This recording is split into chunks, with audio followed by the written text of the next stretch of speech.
Preparing for a project finance interview.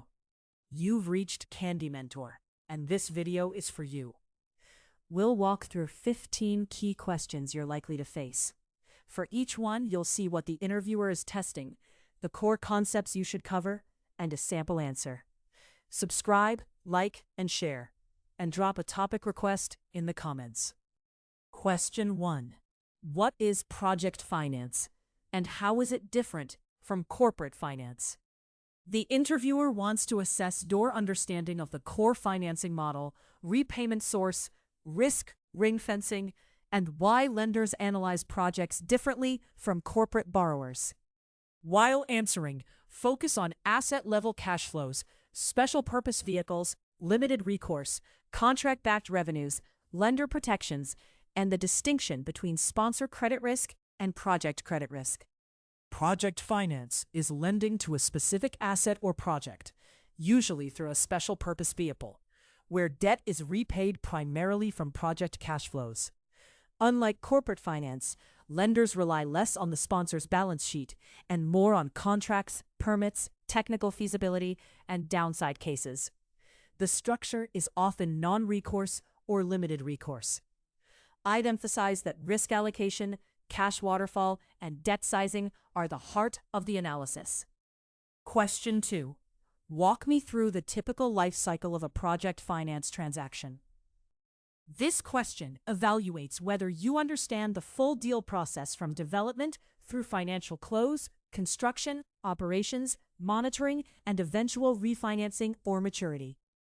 Make sure to cover development work, permits, contracts, due diligence, lender term sheets, financial modeling, credit approvals, financial close, drawdowns, construction completion, operations, and ongoing covenant monitoring. I'd break it into development, financing, construction, and operations. First, the sponsor secures permits, land, technical studies, and key contracts.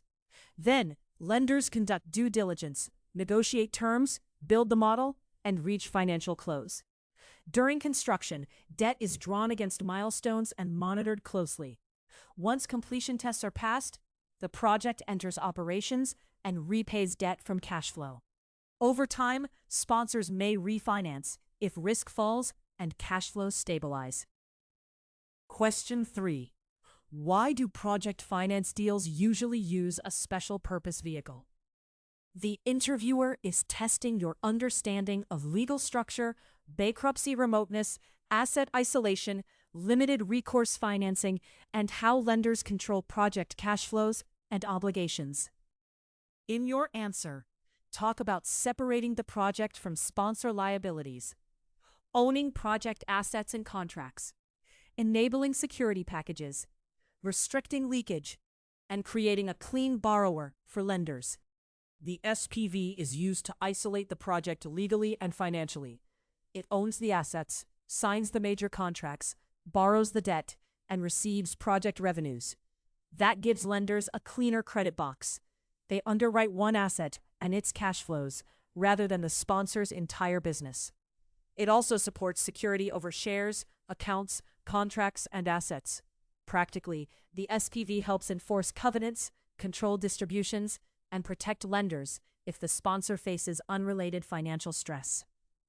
Question 4. How would you size debt for a project finance deal? The interviewer wants to assess your ability to connect cash flow forecasting, debt service capacity, DSCR constraints, leverage limits, tenor, interest assumptions, and lender credit appetite. Be sure to mention projected CFADs, minimum DSCR, debt sculpting, maximum gearing, reserve accounts, downside cases, maturity constraints, and the final debt amount being the most restrictive sizing result. I'd start with projected cash flow available for debt service. Then size debt so the project meets the required minimum DSCR in the base case and downside cases.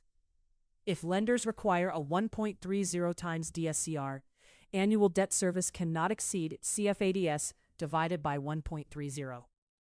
I'd also check maximum debt to capital, loan life, maturity, and reserve requirements. In practice, The final debt quantum is whichever constraint produces the lowest sustainable debt amount. Question 5. Explain DSCR, LLCR, and PLCR. How are they used by lenders? This question evaluates your command of core project finance credit metrics and whether you understand short-term coverage, loan life coverage, and full project life debt capacity. While answering, define each ratio, distinguish annual versus net present value-based measures, explain lender interpretation, and mention how these metrics influence debt sizing, covenants, and downside analysis. DSCR is annual CFADs divided by scheduled debt service, so it shows year-by-year repayment cushion. LLCR is the present value of CFADs over the remaining loan life divided by outstanding debt, which captures value available during the debt tenor. PLCR extends that idea over the full project life, including cash flows after debt maturity. Lenders use DSCR for near-term covenant protection, and LLCR or PLCR to assess overall loan recovery capacity. Question 6. What are the main risks in a project finance transaction, and how are they allocated? The interviewer wants to assess your risk mapping skills, including construction, operating, market, regulatory, environmental, political, financing, and force majeure risks. Make sure to cover the principle that risks should sit with the party best able to manage them, using EPC contracts, offtake agreements, insurance, guarantees, hedging, and reserves. A strong project finance structure allocates each risk to the party best positioned to manage it. Construction risk is often passed to an EPC contractor through a fixed-price, date-certain contract with liquidated damages. Revenue risk may be mitigated through an offtake or availability agreement. Operating risk sits with an experienced O&M provider. Interest rate and FX risks can be hedged. Political, environmental, and force majeure risks are addressed through insurance, government support, or contractual relief. Question 7. What key project contracts would you review during due diligence? The interviewer is testing whether you understand the contractual framework supporting project cash flows, risk transfer, operational delivery, and lender security in a bankable transaction. In your answer, talk about EPC, O&M, offtake or concession agreements, supply contracts, land rights, permits, interconnection agreements, financing documents, insurance, and direct agreements with lenders. I'd review the full contract stack because bankability depends on it. For construction, I'd focus on the EPC contract, completion guarantees, delay damages, and performance tests. For operations, I'd review the O&M agreement, warranties, supply contracts, offtake agreement, and insurance. I'd also check permits, land rights, grid connection, concession terms, and direct agreements. The goal is to confirm revenues are enforceable, costs are predictable, and lenders can step in if needed. Question 8. How does a cash flow waterfall work in project finance? This question evaluates your understanding of payment priority, lender control, restricted distributions, reserve funding, covenant compliance, and how cash is protected inside the SPV. Be sure to mention revenue collection accounts, operating costs, taxes, senior debt service, reserve accounts, subordinated debt, distribution lockup tests, and equity distributions after lender requirements are met. The waterfall sets the order in which project cash is used. Typically, revenues enter a controlled account, then pay operating expenses and taxes first. Next comes senior debt interest and principal, followed by funding reserve accounts, such as DSRA or maintenance reserves. Subordinated debt and sponsor distributions come later, and are usually blocked if covenants fail. The structure protects lenders by ensuring cash is applied to essential operations and debt service, before equity receives value. Question 9. What is a debt service reserve account, and why do lenders require it? The interviewer wants to assess your knowledge of liquidity protections, temporary cash flow shortfalls, reserve sizing, funding methods, and how DSRA supports debt service stability. While answering, focus on purpose, typical sizing in months of debt service, cash versus letter of credit funding, replenishment mechanics, and treatment in the financial model. A debt service reserve account is a liquidity buffer dedicated to paying scheduled debt service if project cash flow is temporarily insufficient. It is often sized at 6 months of principal and interest, though terms vary by sector and risk profile. It may be funded with cash at financial close, through project cash flows, or by a letter of credit. In the model, drawdowns and replenishment affect distributions and can signal stress before default occurs. Question 10. How do lenders get comfortable with construction risk before financial close? This question evaluates your understanding of completion risk, technical due diligence, contractor credit quality, contingency budgets, milestone monitoring, sponsor support, and completion testing. Make sure to cover fixed-price EPC contracts, proven technology, experienced contractors, performance guarantees, liquidated damages, independent engineer reports, contingency, insurance, permits, and completion support arrangements. Construction is one of the riskiest phases because the project has no operating cash flow yet. Lenders get comfortable through a fixed-price, date-certain EPC contract, strong contractor credentials, liquidated damages, performance guarantees, and adequate contingency. They also rely on an independent engineer to review design, budget, schedule, technology, and permits. Drawdowns are linked to milestones.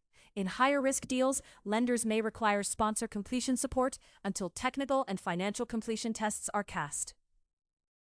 Question 11. How would you analyze a project with merchant revenue exposure versus contracted revenue? The interviewer wants to assess your ability to distinguish predictable contracted cash flows from market-exposed revenues and translate that difference into debt capacity and risk pricing. In your answer, talk about price and volume risk, offtake contracts, PPA terms, merchant curves, downside sensitivities, lower leverage, higher DSCR requirements, hedging, and reserve protections. Contracted revenue is usually more bankable because lenders can underwrite fixed or availability-based cash flows under an enforceable agreement.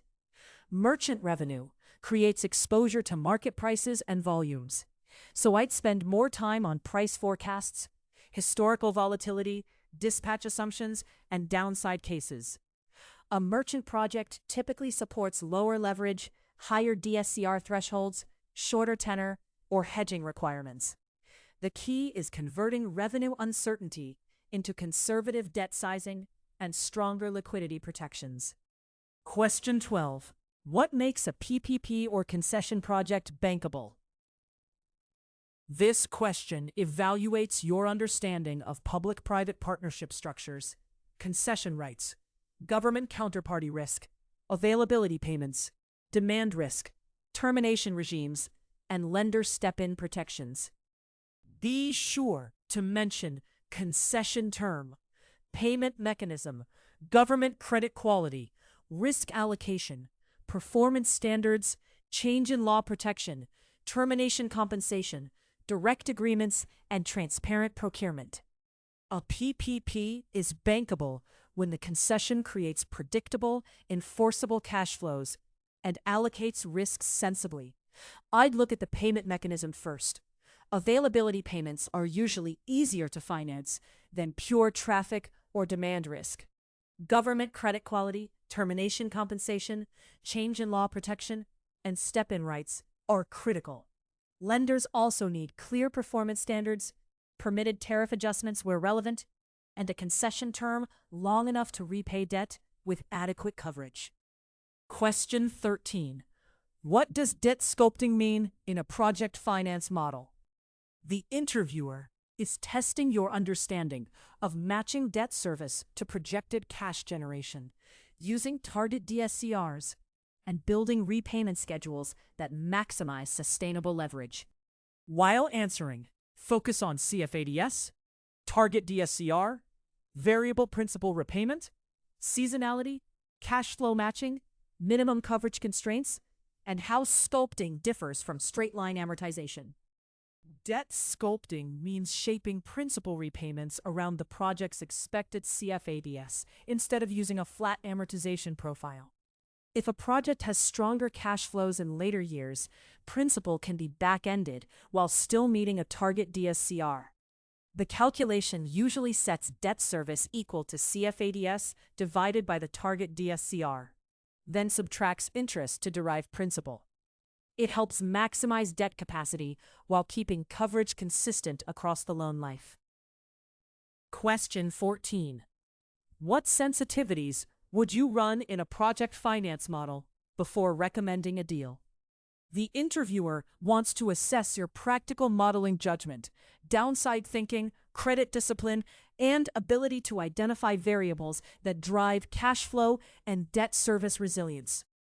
Make sure to cover construction delay, CapEx overrun, lower volume, lower price, higher operating costs, interest rates, FX, inflation, availability deductions, tax changes, and combined downside cases. I'd start with the variables that drive CFADS and completion risk. For a power project, I'd test construction delay, CapEx overrun, availability, generation volume, power price, operating costs, inflation, interest rates, and FX if relevant. I'd also run combined downside cases, not just single variable shocks, because stresses often happen together. The outputs I care about are minimum DSCR, LLCR, reserve usage, distribution lockup, and whether the project can still repay debt on time. Question 15. If a project is underperforming and may breach its DSCR covenant, what would you look at first? This question evaluates your restructuring mindset, ability to diagnose operational versus financial issues, and understanding of lender remedies, waivers, lockups, reserves, and sponsor support. In your answer, talk about identifying the cash flow driver, checking liquidity and reserves, reviewing covenants, engaging lenders early, operational fixes, waivers, cash sweep, refinancing, or equity cure options. I'd first diagnose whether the issue is temporary or structural. Is CFADS down because of lower revenue, higher costs, operational outages, or a timing issue? Then I'd check liquidity, DSRA availability, upcoming debt service, and covenant headroom. If a breach is likely, the sponsor should engage lenders early with a credible plan.